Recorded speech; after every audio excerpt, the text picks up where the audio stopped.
રાજ્ય સરકાર દ્વારા જે આપણે ગુજરાત પોલીસને જે ઇન્સ્ટ્રક્શન આપવામાં આવેલ છે કે ભાઈ જે સાયબર ક્રાઇમ દિન પ્રતિદિન વધી રહ્યા છે અને અમુક ગેંગો છે એમાં મ્યુલ અકાઉન્ટ જરીએ અને બીજી સિમ લઈને અને સાયબર ગેંગ આચરતા હોય છે, તો એના ઉપર આપણે અંકુશ લાવવાનો છે. એ જ પહેલમાં આપણે જે બોટાદ પોલીસ દ્વારા અને બોટાદ પોલીસના જે સાયબર ક્રાઇમ બ્રાન્ચ છે, આપણે કહીએ કે સાયબર ક્રાઇમ પોલીસ સ્ટેશન દ્વારા અનેક પ્રકારથી એટલે સોશિયલ મીડિયાથી લઈ બીજી તરીકાની જે આપણે ટેકનિકલ ઇન્ટેલિજન્સ અને હ્યુમન ઇન્ટેલિજન્સનો ઉપયોગ કરી આપણે એક મોટું એમાં એક ગેંગ ઝડપી પાડેલ છે. એ ગેંગ પાસેથી અત્યાર સુધી જે માહિતી મળી છે કે એના ગેંગ સામે લગભગ 5 જેટલી કમ્પ્લેન જે આપણે ભારત સરકારનું જે એનસીઆરપી પોર્ટલ છે ત્યાં દર્જ થયેલી છે. એ 5 કમ્પ્લેનમાં લગભગ 1.5 કરોડ જેટલા નાણાં ગયા છે.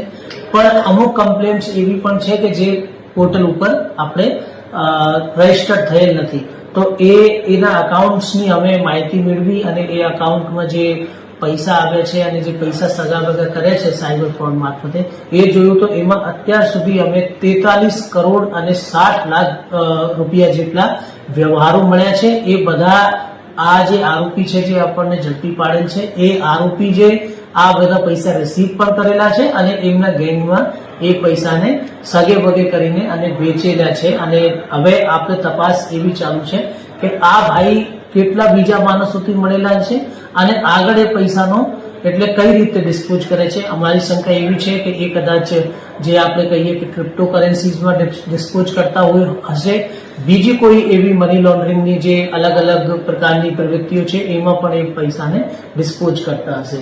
આ અત્યારે એ જે આરોપી ઝડપાયા છે એ અલી રાજા શબ્બીર અલી મગવાણી જે અહીંયા બોટાદના ગઢડા તાલુકાના રહેવાસી છે.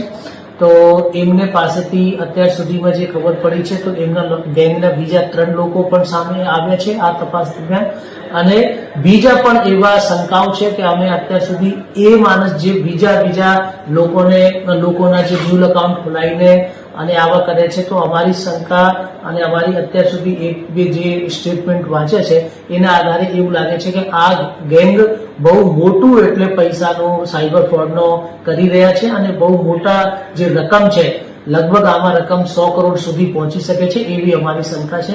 તો એટલી રકમના આ લોકો સાયબર ફ્રોડ કરીને અને આ પૈસાની મની લોન્ડરિંગ કે આમ તેમ કરીને અને પૈસાને સગે વગે કરી. અત્યાર સુધીમાં એક આરોપી આપણી પાસે જે મેઇન આરોપી છે એ હાથ લાગ્યા છે અને બીજા આરોપીઓની તપાસ અને શોધખોળ ચાલુ છે. અત્યારે જે મોટી ગુનાહિત પ્રવૃત્તિ અને જે મોટા ફ્રોડ ચાલે છે જે ઇન્વેસ્ટમેન્ટ ફ્રોડ, તો આ લોકોને ખોટા લાલચમાં કે તમારું એટલા પૈસા આપો અને એટલા પૈસા મેં આટલું વધી જશે એવી રીતના એટલે ઇન્વેસ્ટમેન્ટ ફ્રોડ ના અમુક એપ્લિકેશન બનાવીને કે પછી અમુક ખોટા પ્લેટફોર્મ બનાવીને લોકોને લોભાવતા હોય છે અને એના એવી મોડસ ઓપરેન્ડીથી એ ગુના છે. અત્યાર સુધીમાં એમને પાસેથી તો આપણે બેંક એકાઉન્ટ પાડ્યા છે અને એમના પાસેથી જે એમના મોબાઈલ છે એ બધા રિકવર કર્યા છે. પણ હજી આપણે જે બીજી લિંક્સ છે એમની તપાસ ચાલુ છે. ત્યાં બેંક એકાઉન્ટમાં જે નાના જે થોડા બચ્યા છે એ જ બાકી છે. બાકી એમને પાસેથી હાર્ડ મની રિકવર થઈ નથી.